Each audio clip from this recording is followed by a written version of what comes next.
Good morning students, how are you? Today we are starting our ongoing content related to the subject history, and this is the last topic of the second book, and this is the King and the Chronicles. So as per our previous videos and the topics we have seen in this content, that is how the chronicles play an important role to provide information about the kings and their courts. So provide very important information regarding to their emperor, their architectures, their technologies, their development, their culture, their religious beliefs, etc. So these information prepare a base for the any political era to learn something from that time. So in this content, especially related to the Mughal dynasty, so we have seen from the beginning where there was a Babar came to in India, and they have captured on the seat of Agra in 1526. So from the beginning of the Mughal Empire to the end of 1857 by the Bahadur Shah Jafar, so there is a different important informations provided us. So all these chronicles prepared by the many scholars, and they tell us what are the sculptures, religious and political arena on that time. So in this content we will see about the frontiers of the Mughal rules. Frontiers in the sense that is the area which surrounded by the neighboring countries, which connected with the neighboring countries. So how the relations with the neighbor, and what kind of the diplomatic treaties, which ways they have adopted to the make a balance with the neighboring country. So in the previous video we have seen, in the doubt class we have seen that many of the kings have create relations, make a friendship for the solid of their empire. So this is a strategy, diplomatic strategy, or Akbar have adopted this strategy due to the Rajput kings, due to the other kings provide a political position in their court. So many of person have tried to, many of rulers, Mughal rule have tried to enhance their empire. So this is the reason they have many of heir on the India. So in this segment we will see about the beyond the frontiers, यानी कि frontiers के बाहर क्या था, boundaries के बाहर क्या था, कौन कौन से ऐसे areas हैं जिनके साथ इनके अच्छे relations थे, जिनके साथ इन्होंने एक diplomatic treaties भी sign किए हैं. So first of all we will see about the beyond the frontiers.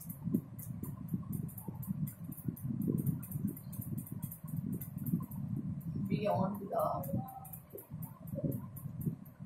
frontiers, क्या हम इसको ऐसे कह सकते हैं कि जो इनके पड़ोसी देश थे वो कैसे हैं. तो सबसे पहले हम बात करेंगे कि कुछ किंग्स हैं जिन्होंने अपने आप को टाइटल देना शुरू किया है, उपाधियां देना शुरू किया है. तो वो टाइटल क्या थे? That is the writer of chronicles से हमें पता चलता है कि they have provide there titles assume the Mughal emperor. These include the general titles such as the Shahenshah, the king of kings. किसका टाइटल देते थे?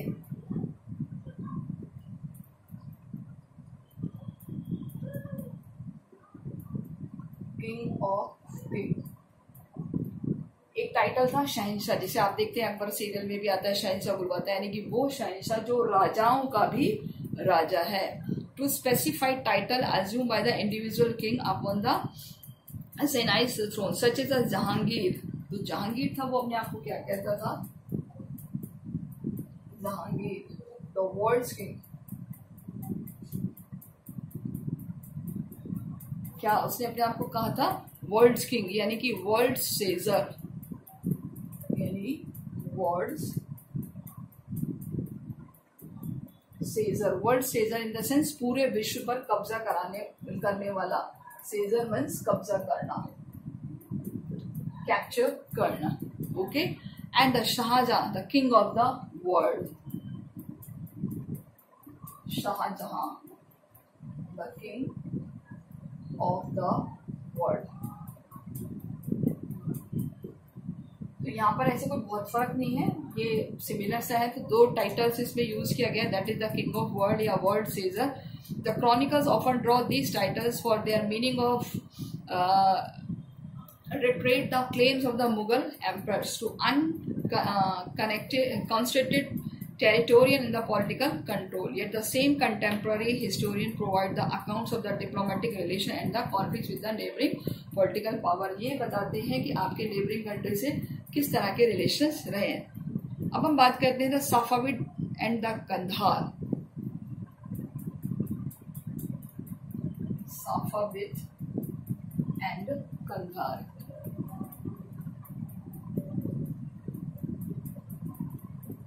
कंधार, ठीक है।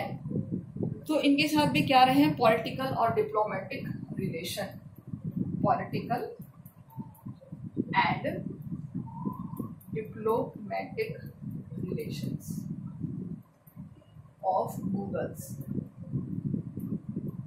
ओके, तो मुगल्स ने शुरू से ही पॉलिटिकल डिप्लोमेटिक रिलेशंस रखे हैं with the neighbouring countries like Iran and तुरान। किसके साथ, ईरान एंड तुरान, ठीक है। दोनों जगहों के नाम है ईरान प्लस तुरान, मैंने इसलिए आपको बता दिया, आप इसको याद रखिए।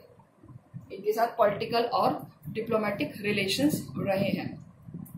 The control the frontier defined by the Hindu Kush mountain to separated Afghanistan from the region of Iran and the central Asia. कौन सा पर्वत, हिंदू कुश, क्लियर। ये आपको याद रखना है कि अगर इंडियन क्या बोलते हैं, जो ईरान और सेंट्रल एशिया को जो सेपरेट करता है वो हिंदू कुश माउंटेन है, जो सेट डिटरमाइंड है, उस पर कंट्रोल करते हैं, क्लियर। यानी कि बहुत हद तक डिपेंड करता था कि अगर आपको इंडियन कॉन्टिनेंट में आना है तो आपको हिंदू कुश पर्वत को पार करके आना पड़ेगा, क्लियर। तो इंडिया आने वाले जितने भी रूलर्स थे उनको नॉर्थ इंडिया तक पहुंचने के लिए कौन सा माउंटेन पार करना पड़ता था, हिंदू कुश माउंटेन, क्लियर। यही था जो इसको अलग करता था। और जो मुगल पॉलिसी थी वो काबुल और कंधार पर हमेशा इस चीज के लिए बहुत ज्यादा एक कंट्रोल रखते थे, एक बहुत ज्यादा क्या करते थे, एक सुरक्षा का प्रबंध रखते थे। काबुल और Kandahar, Kabul and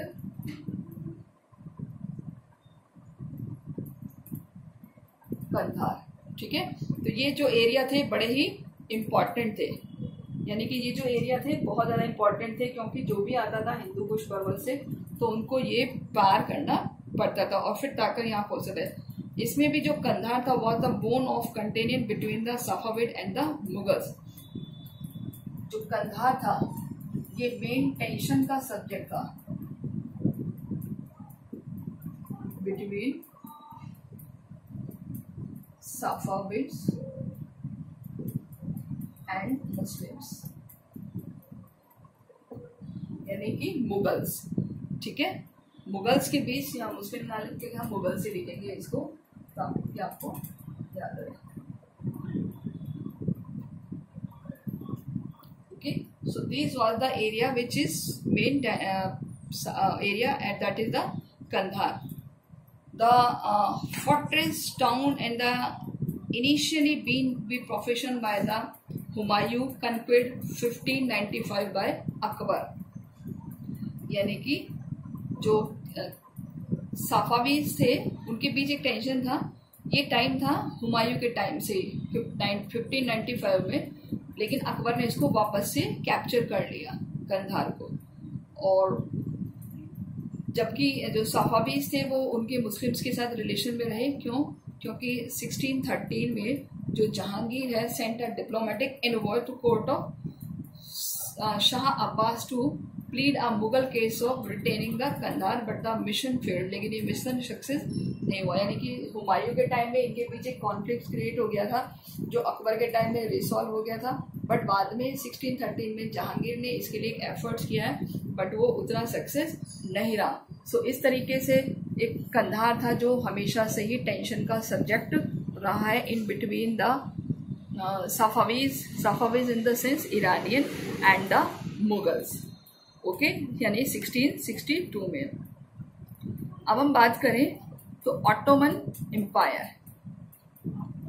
okay, Ottoman empire.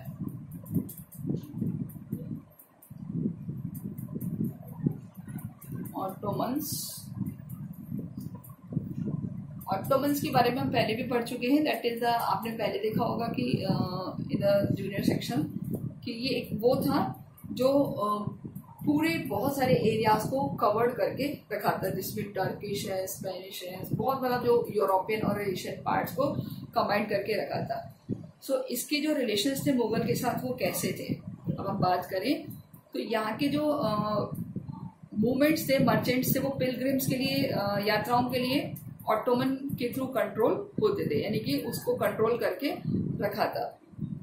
So this was specially true for the Hijaz. एक तरीके से वो क्या लेते थे, हिजाज इन द सेंस कि एक तरह का ये क्या बोलते हैं, टैक्स हो गया। क्लियर, यानी कि यहाँ की हिजाज एक तरीके से ऑटोमन के लिए एक ऐसा प्लेस था जो किसी पिलग्रिम से कम नहीं था। क्लियर, इसके साथ साथ जो मुगल लीडर्स थे वो अपने आप को रेड सी के अदन और मोखा, अदन और मोखा, ये दोनों जो प्लेसेस हैं आपको पता है कि ये कैसे आते थे रेड सी को। Both Red Sea sport with distributing the proceeds, यानी कि जो ये उनको पता चला कि यहाँ पर उनको ऐसा ही एक सपोर्ट मिला है, तो ये भी एक फेमस प्लेस बन गए थे अदन और मोखा, डिस्ट्रीब्यूटिंग द प्रोसीड्स।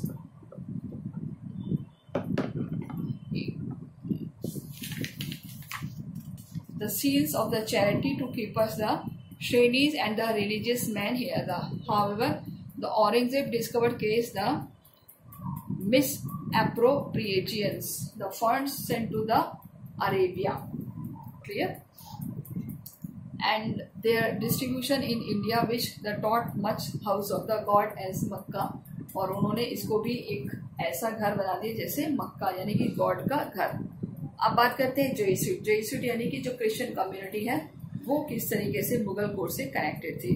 तो यहाँ हमारा कोई ऐसा ज़्यादा बताने वाला नहीं है, थोड़ा सा सिर्फ एक रीड करना है। दैट इज द जेसुइट, यानी कि जो यूरोपियन है वो बहुत ज़्यादा they receive the knowledge from India through the accounts of Jesuit monasteries, missionaries, the travellers, merchants and the diplomats. The Jesuit account are earliest impression on the Mughal courts were recorded by European writers. यानी कि जो earlier time में मुगल के courts में ये जो Jesuits थे, Christians थे, वो वैसे ही ऑलरेडी एक अपनी इमेज रखते थे। और मुगल्स भी इनको लाइक करते थे। तो अकबर ने इनको अपने कोर्ट में भी इनवाइट किया है, जो कि काफी लंबे टाइम तक ये उसके कोर्ट में रह के गए हैं। यानी कि following the discovery of district sea route India at the end of 15th century, the Portuguese merchant establish a network to trading section coastal cities. जो पोर्तुगीज आए थे उन्होंने भी बहुत टाइम तक अपना ट्रेड रिलेशंस मुगल्स के साथ रखा है। Clear? And Christianity with the help of the missionaries of the Society of Jesus, the Christian men mission to India during the 16th century were part of the process of trade or empire building. और हम देखते ही हैं कि जब यहाँ पर east India company आई थी in the 1600 में, तो किसकी हेल्प से? हेल्प ऑफ मुगल्स, और वो था जहांगीर। उन्होंने क्या शुरू किया? Trade. They established their trade centers. अगर हम बात करें तो Akbar was the curious about the Christianity and the dispatched an embassy to Goa to invite Jesuit priest. जो अकबर था वो बहुत ही एम्बिशियस था, बहुत ही जानने के लिए क्यूरियस था कि ये इनका रिलीजन कैसे होता है, कैसे ये क्रिश्चियंस होते हैं, इनके क्या बिलीव्स होते हैं, किस चीज़ में ये बिलीव करते हैं। तो इन्होंने गोवा में एक अपने एम्बेसी को भेजा, एक दूत को भेजा, एक जेसुइट को बुलाने के लिए। The first Jesuit mission reach in Mughal court Fatehpur Sikri in 1580 में फर्स्ट कौन पहुंचा है? Jesuit.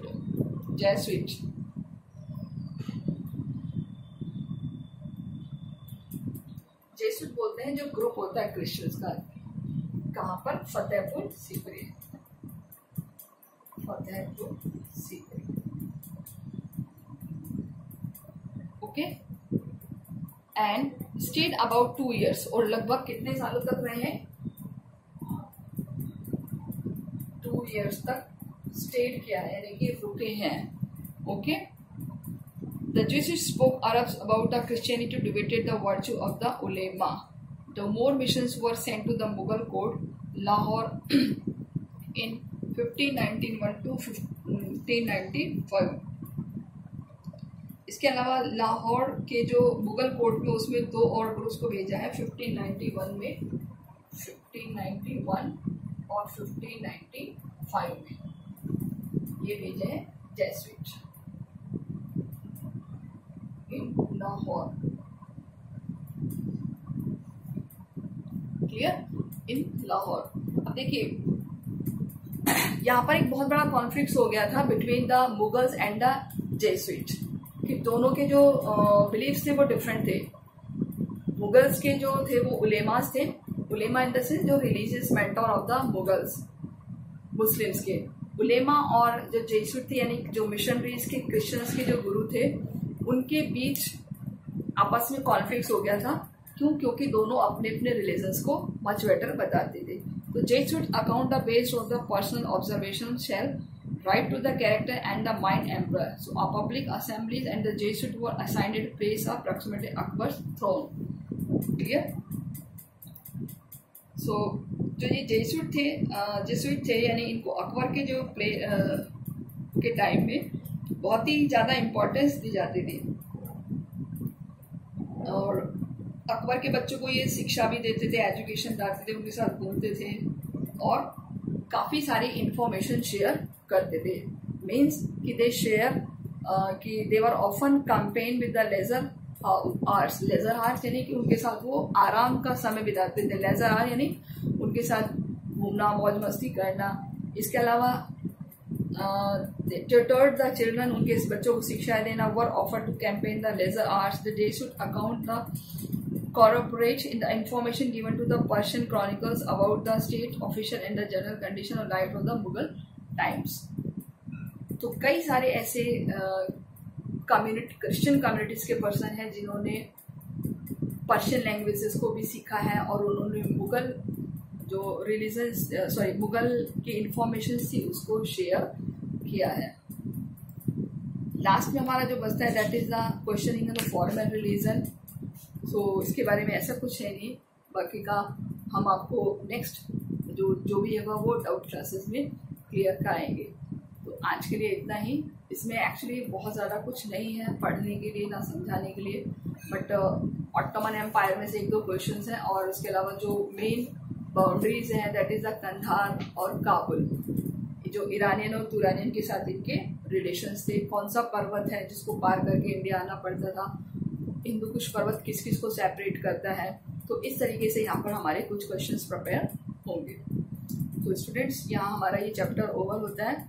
So we will soon third book, we will start third book as soon as possible. Next week में ही पॉसिबल होगा, बट अभी आपका नेक्स्ट इस संडे टेस्ट है। So we prepare for the test. Chapter number इसी का ही है, आई थिंक मोस्टली पार्ट हम कवर्ड कर रहे हैं उसमें। 6 तक हमने दिया है, that is the capital and the code, okay. So be prepare and do it very carefully and attentively, क्योंकि हमें इसमें से जो स्मॉल क्वेश्चंस हैं उनको बहुत अच्छे से सर्च करना है, बहुत अच्छे से फाइंड आउट करना है। क्लियर।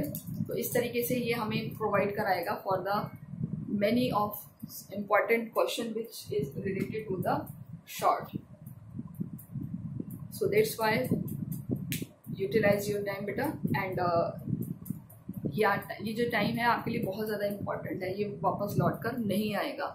तो जो बच्चे स्टडी को सिंसियर नहीं ले रहे हैं, टाइम सिलेबस ऐसे ही निकला जा रहा है।